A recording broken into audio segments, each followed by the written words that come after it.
everybody, my name is Danny Dunn.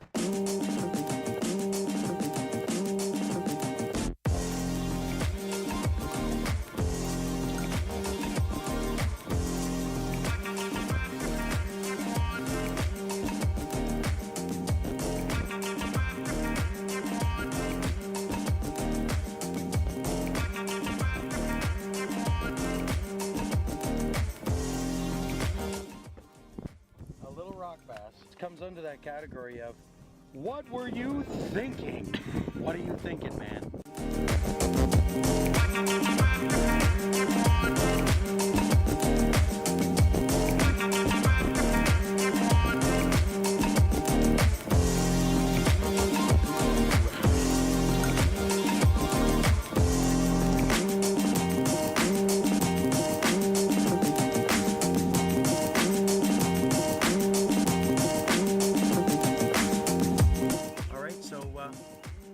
Come on out fishing with us. Let's see what we can do today. Morning, everybody. I'm Danny Dunn. I'm going to be out doing some deep water Lake Ontario smallmouth fishing today. I'm hoping that the fish are going to be set up a couple of different areas, either on the 28 to 30 or 30 to 35 feet of water. And how I'm going to attack these fish is, this is my favorite way to fish smallmouth bass, believe it or not. I'm going to use my electronics, follow some contour edges. If I see some fish, I'll drop down on them, and I'll show you what technique I'm going to use for that and what baits. I'm going to do something else that I like to do for the deep water smallmouth, whether it's Lake Erie, Lake Ontario, or Lake Simcoe, and that's do some dragging. So what I'm going to do is I have a couple of different setups. The first setup is a 7'2" medium action rod, 20-pound braided line, and then I run a 15-pound 100% fluorocarbon leader. And I run this leader long. I like to run this leader probably 12 to 15 feet long. And the reason why I do this is, when you get a big smallmouth at the side of the boat and he does a last minute lunge, I like to have fluorocarbon on the reel, fluorocarbon in the guides, and fluorocarbon going to the fish. I don't like to have, you know, the knot halfway through. It's just something personally that I like to do.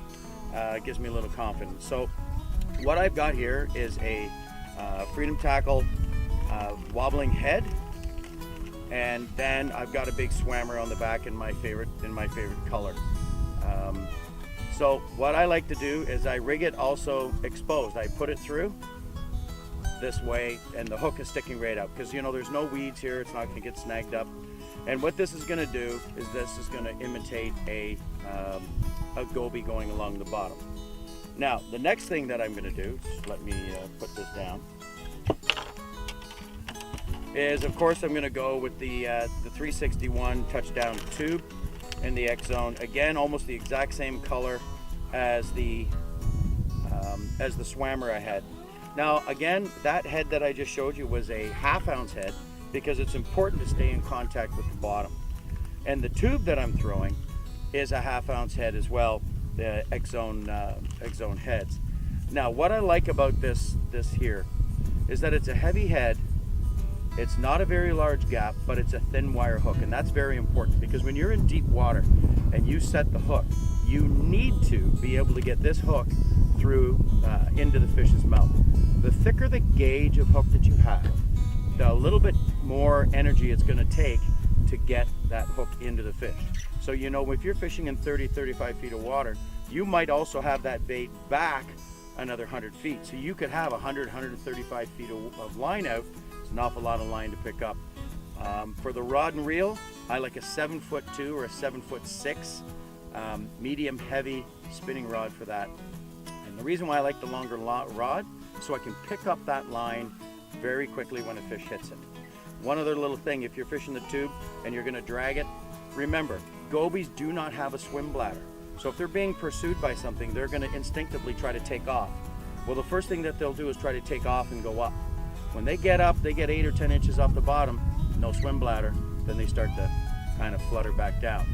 So when you're dragging a tube or you're dragging that swim bait, there's nothing wrong with giving it a couple of tugs, get it to jump up off the bottom and let it fall down, and that'll trigger a fish that, you know, maybe your fish's mind is telling you that, I feel, you know, maybe something's following it. No different than the salmon guys changing directions or lowering the cannonballs. Now for dropping down, this is something that I love to do, It's basically an adult version of video games. I'll be using my graph. I'll run 2 graphs at the front, one for GPS and the other one I'll be looking down. Then what I'll be looking for is those hooks or those lasagna looking things that are on the bottom, which tells me there's a fish there. So again, long rod, 7'2", 7'6". But what I like to do is, of course, I've got a tungsten head on this, an ultra tungsten drop shot weight. On the leader, depending on what I'm doing, if I'm dropping on fish, I like 10 to 12 inches because I want that bait to be right there where the fish can see it. Again, in that same color, I like this with the brown on the top and the purple in it with the blue on the bottom, same color. But what's interesting here is I have this on a spinning hook. So if you look at it, you can see that actual bait will spin. So when I'm dropping it down, I will not get any line twists. Now, some guys like to run an inline swivel. I don't like that because, be that as it may, I'm going to be the guy who reels that up into the guides. And as much as people will say, well, it's a small swivel, it won't hurt your guides. No, I'm not getting into that. So very small spinning hook. So when it drops, it'll spin. I don't get any line twists. I'll drop that right on the fish. So let's get out there now. We're going to take some video, take some pictures. Let's see if we can get on those big small. Well, that there is a fish, 36 feet of water. Right here, you can see it. That there is a fish. We're going to drop down on this fish. See if we can catch him. We just landed a fish. I looked up at the screen and saw another one. There is my bait and my line going down to the bottom.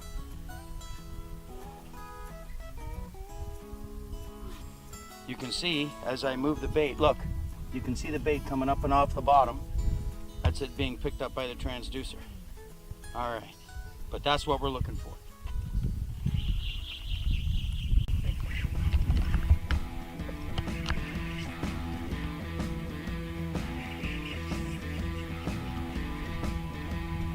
Realize these hooked yet. First pass.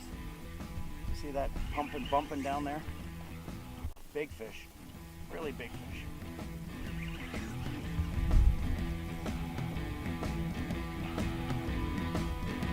Head shaking down there is pretty mean.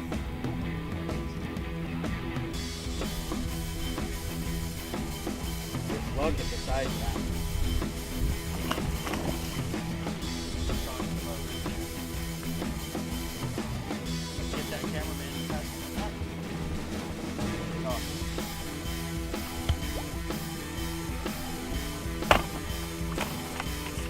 Maybe one day we'll get the budget to get a camera on the net. This guy. First time, first shot. Woo! Good.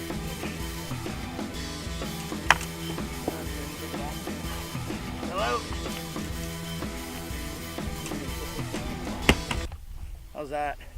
That's a great way to start. Beautiful, healthy Lake Ontario smallmouth. 5 minutes into it. We'll keep them in here. We'll take care of them. Outstanding. Good job. Look at him. Oh! Big fish. Jumping back there. Look at this. This is why we do it. This, if I was to go, take me now. Just take me now. Take me now. Oh, like I'm telling you, this is a 7'4" medium heavy rod, fast action tip. I'm fishing a little deeper here. I'm in 43 feet of water, so I'm using 10-pound braid because I want the thinner line to cut and get deeper. Went to 12-pound fluorocarbon. Look at them. Big fish. Get the net there, net boy. Camera guy, get the net.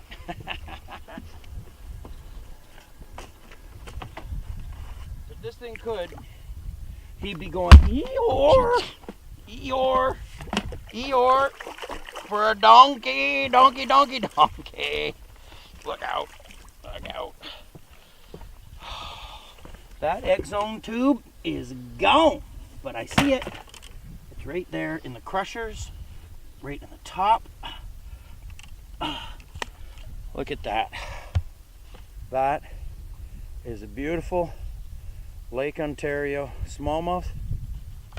I love it. Mwah! Joy, joy, oh joy. Look at that. What a beautiful fish. You know, people may look at that fish and say, ah, it's a 4-pounder. That thing is a 5 all day long because they're heavy. Heavy, heavy, heavy. And that is why we like to fish smallmouth bass. Look at this guy. This guy's going nuts. Look at the graph. Look at the graph. Look how many fish are down there. That is lasagna paradise. Here he comes. Woo-hoo.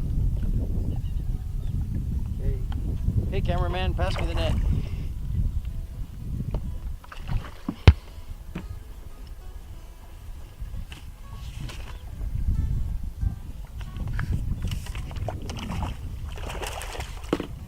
Look at that. You can just see that X-Zone tube hanging out of his mouth. Hello.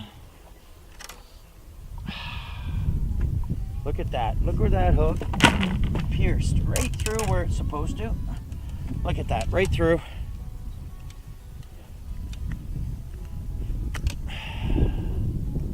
Nice chunky fish. Thick, huh? Very thick. All right, let's put him in the box so we can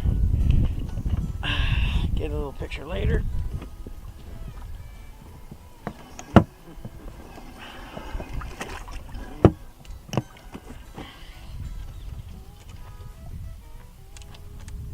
Get a picture, get a look at this.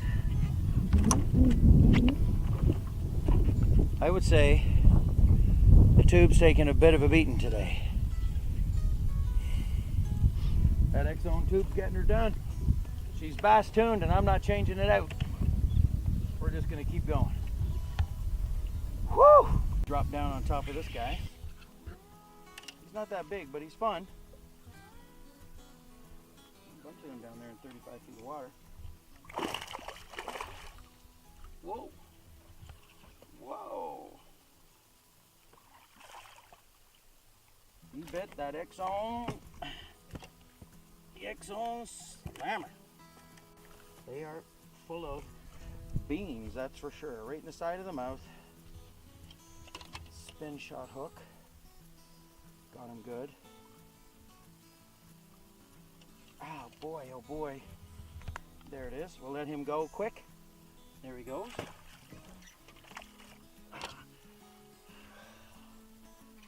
And life is pretty good. I'll show you the bait. That's the slammer that he changed. He got a little sunnier out. A little more sunny, I mean. And that's the slammer that I went to. All right, cool.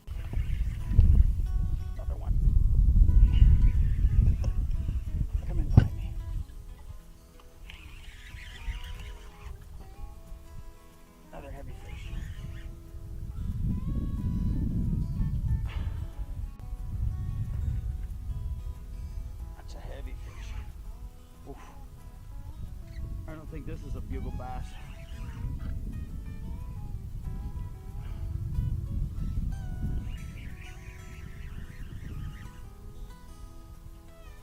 Here she comes.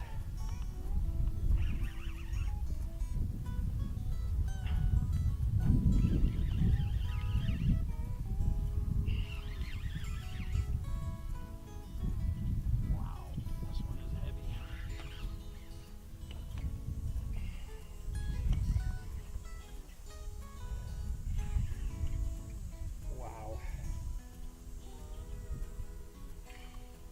Oof. Good fish. Good fish. See that tube just hanging out of her mouth. Look at that bad boy. Watch this. Fat. Look at that. Look at that X-Zone tube's got her.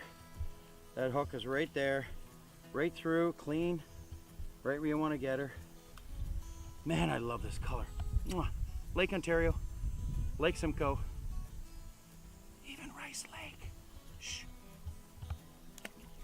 Nice fish.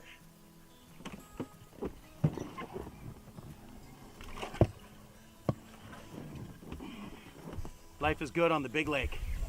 That's a tank. That is a tank. This one is a tank. This is a tank, oh yeah.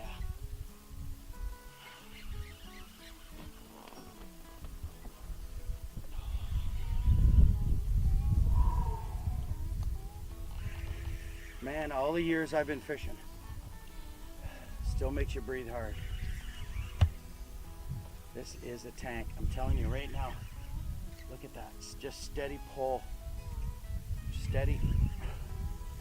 There he goes. Here he comes. Control the breathing. There he's diving. This is a tank. Oh yeah.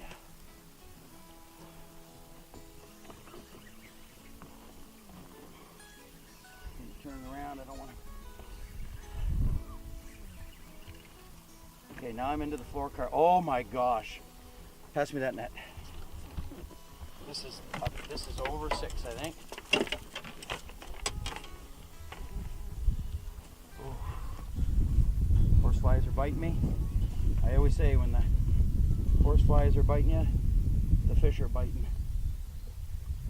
And this is an enormous drum. Oh my god. A drum. A drum. No wonder he's a tank. He's a drum. Freaking yeah. Drum, drum, drum, It's drum. not a bass. Drum.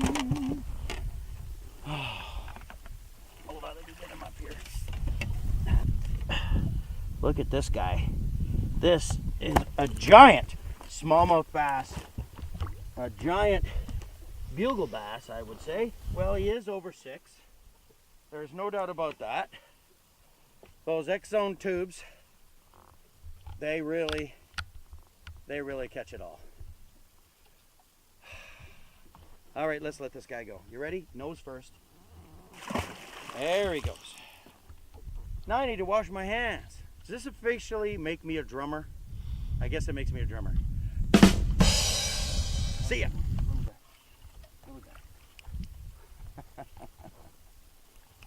Drop down on him.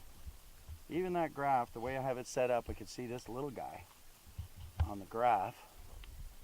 And I changed the drop shot color. He's just a little dude. Try to get that out. There we go. Whoop. I don't know if this guy's gonna make the reel, but he's a giant. There we go. Be nice to him. It's like that small fish that had that big bait. Like, what were you thinking? What were you thinking? What are you thinking? What were you thinking? What are you thinking, man? All right, so I just want to let you know a couple of the fish that we just caught. We're going to release them, but we're just going to hang on to them, take a couple of pictures later. So what I need to do is turn the live well off, but what I have to do is I have to birth these fish. I have to get the air out of their bladder because I was pulling them up out of 35, 38 feet of water. So what we want to do is take this fish. I've got a needle that I got from Mr. Tufts, Bruce Tufts and his team. And you know what? I need to put down a wet towel. So what I'm going to do is I'm going to use my shirt because this fish is more important than this shirt. And it's hot enough out here that it'll dry off. These fish are more important than that. So you need to get yourself a wet towel or a wet shirt. Take the fish out, lay it down on something wet. So you know, it's hot outside, the carpet's hot. We don't want to take any slime off the fish. So what we do, we hold her gentle, pinch the fin. I typically count back 2, whoops, or 3 scales. So 1, come on baby girl. 1, 2, 3. I'll put the needle up. Almost got her. The needle up. Under the scale. In and down. And we got her. There she goes. Air's coming out. Now we can put her back in. And just go straight upright. There she is. You can tell that you've got the bladder correct when you can see the air bubbles coming out. And we're good. And that's all there is to it. Take care of your fish and it'll take care of you. Have a great day.